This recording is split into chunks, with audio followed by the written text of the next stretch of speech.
નમસ્કાર મિત્રો, સ્વાગત છે તમારું અમારી યુટ્યુબ ચેનલમાં. મિત્રો, આજે આપણે જાણીશું ગુજરાત સરકાર દ્વારા જીએસઆરટીમાં કંડક્ટર અને ડ્રાઈવરની ભરતી આવેલ છે. ગવર્મેન્ટ ઓફ ગુજરાત દ્વારા જીએસઆરટીની કંડક્ટર અને ડ્રાઈવરની ભરતીની જાહેરાત થઈ ગઈ છે, નોટિફિકેશન પણ આવી ગઈ છે અને ઓનલાઈન અરજી ફોર્મ ભરવાના શરૂ થઈ ગયેલ છે. તો આજે આપણે કંડક્ટર ભરતી વિશે માહિતી જાણીશું. કુલ જગ્યાઓ 4318 જેવી જગ્યાઓ છે. લાયકાતમાં 12 પાસ પ્લસ કંડક્ટર લાયસન્સ એવું તથા પગાર સંપૂર્ણ માહિતી આપણે આજે આ વિડીયોમાં જાણીશું.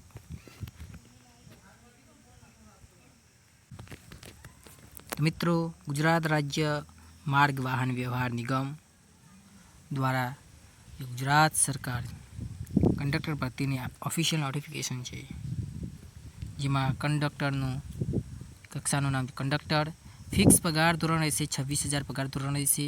કુલ જગ્યાઓની વાત કરીએ તો 4318 જગ્યા પર ભરતી પડેલ છે અને ઓનલાઈન અરજી ફોર્મ સ્વીકારવાનો જે ફોર્મ સમયગાળો થઈ ગયો છે શરૂ, જે તારીખ 6/6/2026થી 5/7/2026 સુધી તમે ઓનલાઈન અરજી ફોર્મ ભરી શકો છો અને અરજી ફી સ્વીકારવાનો સમયગાળો છે એ 6/6/2026થી 7/7/2026 સુધી તમે ઓનલાઈન અરજી ફી ભરી શકો છો.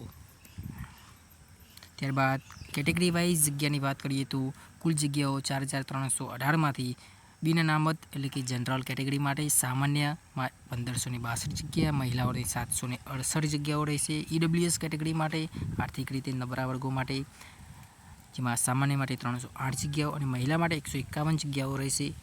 ઓબીસી કેટેગરી માટે સામાન્ય માટે 565 જગ્યા અને મહિલા માટે 278 જગ્યા રહેશે.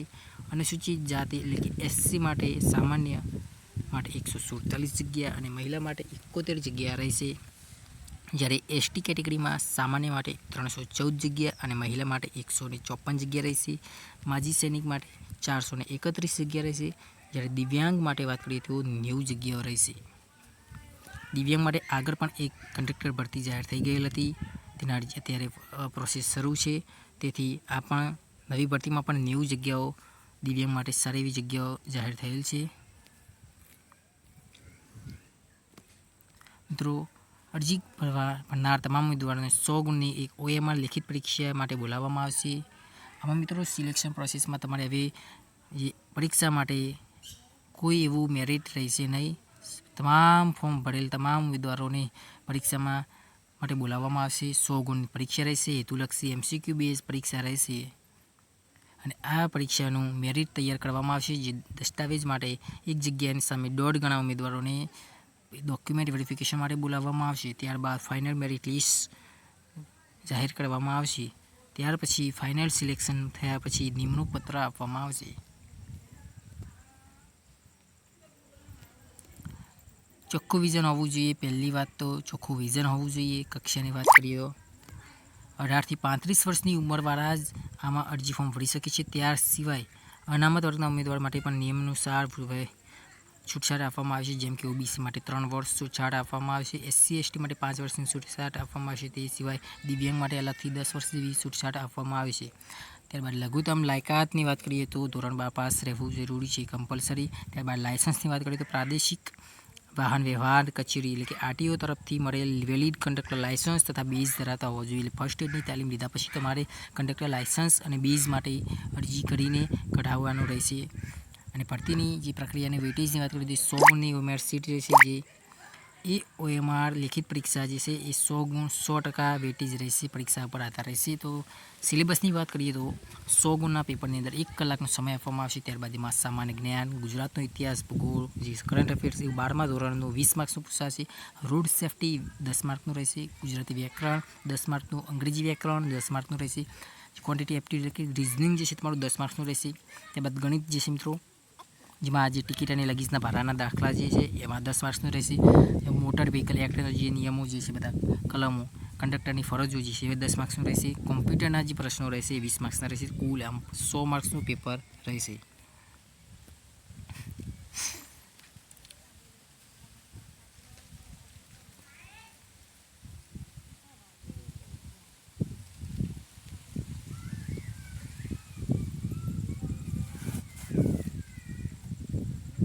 કંડક્ટરની ભરતીમાં આ કસોટીમાં પાસ થવા માટે કોઈ લઘુત્તમ ગુણ ધ્યાને લેવાના રહેશે નહીં, પરંતુ OMR પદ્ધતિ પરીક્ષા લેખિત કસોટીમાં 0 કે તેથી ઓછા માર્ક ધરાવતા ચકાસણી માટે પાત્ર ગણાશે નહીં. એટલે કે આમાં કોઈ 40% 100માંથી લાવાયો કમ્પલસરી એવો નિયમ નથી. જેવું નીચું મેરિટ જઈ શકે છે, જેવા અરજી ફોર્મ અને પરીક્ષા પર આધારિત રહેશે.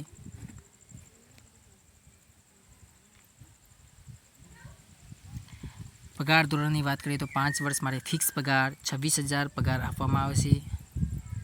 ત્યારબાદ તેઓને નિયમાનુસાર મળવાપાત્ર ભથ્થા કે લાભો સિવાયના કોઈ પણ ભથ્થા કે લાભ મળવાપાત્ર રહેશે નહીં. ત્યારબાદ 5 વર્ષ સેવા સંતોષપાર્ક પૂર્ણ થયા પછી કંડક્ટર કક્ષાનો નિગમ પ્રવર્તમાન જે મૂળ પગાર છે તેમાં પણ અન્ય ભથ્થા આપવામાં આવશે.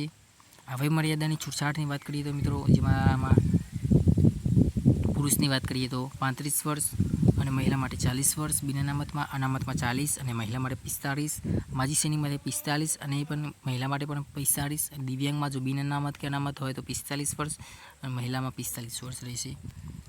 18 થી 35 વર્ષ જે આ જન્મ તારીખથી આ જન્મ તારીખ વચ્ચે જન્મ થયેલ હોય તે અરજી ફોર્મ ભરી શકે છે. અને આ કંડક્ટરનું ઓનલાઈન અરજી ફોર્મ કેવી રીતે ભરવું તેની આપણે સંપૂર્ણ માહિતી એક વિડીયો બનાવી દઈશું. સ્ટેપ બાય સ્ટેપ ઓનલાઈન અરજી ફોર્મ કેવી રીતે ભરવું. મિત્રો, વિડીયો ગમે તો લાઈક અને શેર સબસ્ક્રાઈબ કરવાનું ભૂલતા નહીં. અને તમારા અન્ય મિત્રો, ફ્રેન્ડ્સ, તમામ સગા સંબંધીમાં જેને સરકારી યોજનાની માહિતી જોઈતી હોય કે કોઈ સરકારી ભરતીની માહિતી જોઈતી હોય, તમામ સરકારીને લગતી માહિતી આપણે આ યુટ્યુબ ચેનલમાં મૂકીએ છીએ. તેથી આ યુટ્યુબ ચેનલ તેમને શેર કરજો અને લાઈક, શેર અને સબસ્ક્રાઈબ કરવાનું ભૂલતા નહીં. ત્યારબાદ મિત્રો આગળ વાત કરીએ તો